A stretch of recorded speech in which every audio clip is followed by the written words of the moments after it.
Ipinakilala na raw sa pamilya ng Asia's pop sweetheart na si Julian San Jose si Benjamin Alves matapos amining exclusively dating sila. Ang Star Bites sa ni Katati Bayan.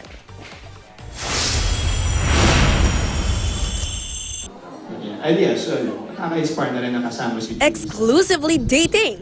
Ito ang pag-amin na Benjamin Alves at Asia's pop sweetheart Julian San Jose nang tanungin ang relationship status. All smiled sila at aminadong inspired parati sa taping ng afternoon prime soap na Pinulot Ka Lang sa Lupa.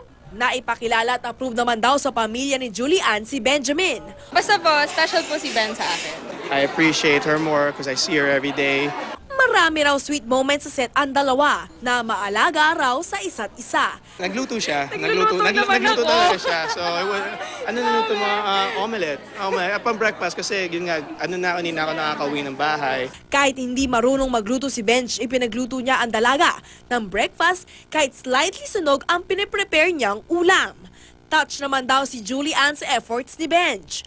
Makakasama rin ni na Benjamin at Julian sa Pinulot Ka Lang sa Lupa sina Jean Garcia, Martin Del Rosario at si Kapuso Primera Kontrabida LJ Reyes. Huwag ka umate na kala mo kung sino ka dahil sampid ka lang dito.